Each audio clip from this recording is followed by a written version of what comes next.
और खुशी का अधूरा प्यार। ये कहानी एक ऐसे लड़के की जिसे उसके प्यार में 2 बार इनकार मिला, लेकिन आज भी शायद उस लड़की को भुला नहीं पाया। तो आइए इसे मैं और आप साथ में सुनते हैं और जानते हैं कि क्या है आदित्य और खुशी की सैड लव स्टोरी। आदित्य पढ़ने में थोड़ा एवरेज और लड़कियों के मामले में थोड़ा कच्चा था। उसकी मुलाकात 11th स्टैंडर्ड में खुशी से हुई। खुशी पढ़ने में अच्छी और अपने फ्यूचर के बारे में बहुत सोचने वाली लड़की थी।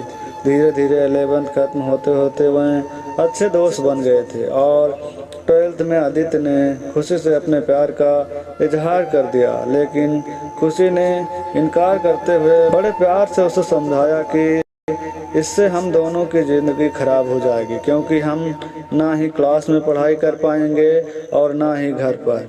आदित्य को खुशी की बात थोड़ी बुरी लगी, लेकिन फिर उसे समझ में आ गया कि खुशी सही कह रही है और उसने अपने फ्यूचर और पढ़ाई पर फोकस करना शुरू कर दिया। और अब आदित्य किसी भी लड़की से बात नहीं करता था, यहाँ तक कि खुशी से भी नहीं, क्योंकि उसे लगता था कि वो जब भी खुशी से बात करता है तब उसे अच्छा नहीं लगता था, क्योंकि कुछ दिन पहले तक खुशी उसकी क्रुश थी और आज वो उसे रिजेक्ट कर चुकी थी। और आदित्य ने इन सब बातों को नज़रअंदाज करते हुए अपने इंटरमीडिएट की परीक्षा में मेहनत करके पूरे स्कूल में फर्स्ट आ गया। बाद में आदित्य दिल्ली के कॉलेज से बीटेक करने लगा और वहाँ भी वो किसी लड़के से बात नहीं करता था, क्योंकि खुशी ने उससे जो भी बातें कही थी कहीं ना कहीं उसके दिल में बैठ गई थी। और जब भी उससे कोई लड़की बात करने आती तो वह मुंह मोड़ लेता। वो धीरे धीरे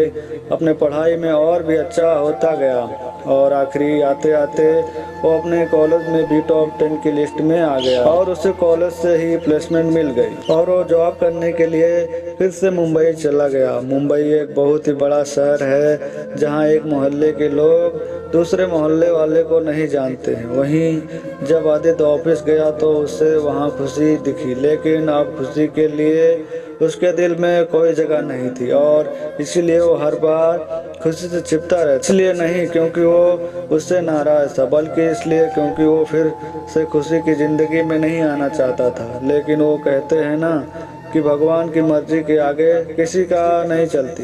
एक दिन ऑफिस की कैंटीन में खुशी ने आदित्य को देख लिया और उसके पास जाकर उससे बातें करने लगी। आदित्य के पास भी खुशी से बात करने के अलावा और कोई भी विकल्प नहीं था। दोनों के दिल में पिछले 4 सालों से जो भी दर्द था उन्होंने एक दूसरे को बताया और खूब सारी बातें की। खुशी ने उससे बिछड़ने के बाद अपने सफ़र के बारे में बताया और आदित्य से उसके बारे में पूछा, जिसके बाद आदित्य को कहीं ना कहीं लगने लगा था कि खुशी गलत नहीं थी और आदित्य को फिर से खुशी से प्यार हो जाता है। कुछ दिन बीतता है और दोनों की दोस्ती और भी गहरी हो जाती है और एक दिन अचानक आदित्य खुशी से बात करते करते उससे अपने प्यार का इजहार कर देता है, लेकिन खुशी फिर से इनकार कर देती है। और जब आदित्य उससे इसकी वजह पूछता है तो वह बताती है कि उसकी शादी तय हो गई है और 1 महीने बाद वो ये जॉब छोड़ देगी। जब ये बात आदित्य को पता चली तो एक बार फिर टूट गया, जिसके बाद वो अपने आप को संभाल नहीं पाया और एक चिट्ठी खुशी के लिए छोड़कर चला गया। और खुशी उस खत को पढ़ती है जिसमें लिखा था, मेरी प्यारी खुशी, मैं तुमसे बहुत प्यार करता हूँ, लेकिन शायद तुम मेरी ज़िंदगी में नहीं हो, इसीलिए तो मैंने तुम्हें 2 बार खोया है। कोई भी इंसान इतना बदनसीब कैसे हो सकता है कि अपने प्यार को 2 बार खोए।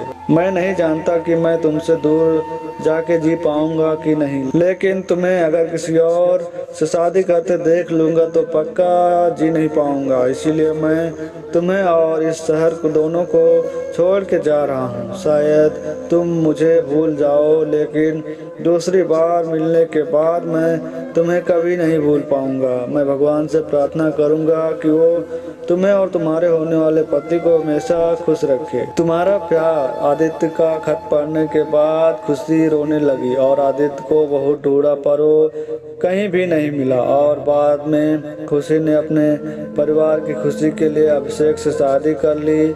लेकिन खुशी को आज भी ये बात हमेशा सताती रहती कि आदित्य कहाँ गया होगा, किस हाल में होगा। यहाँ तक तो उसे भी ये नहीं पता था कि आदित्य जिंदा भी है या नहीं। एक तरफ खुशी अंदर ही उठती रहती है, लेकिन दूसरी तरफ वो एक परफेक्ट बहू, परफेक्ट पत्नी और परफेक्ट माँ भी है, जिसे उसके परिवार वाले हमेशा प्यार करते हैं और हमेशा प्यार करते रहेंगे।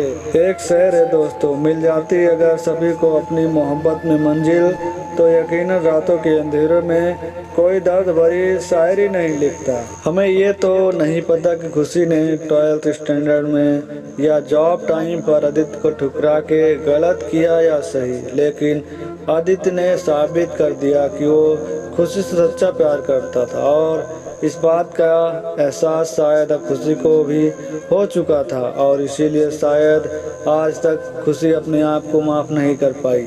तो दोस्तों बस इतनी सी थी ये कहानी। अगर हमारी कहानी आप लोग को पसंद आ रही है तो प्लीज़ आप लोग जो है चैनल को सब्सक्राइब कर लीजिए,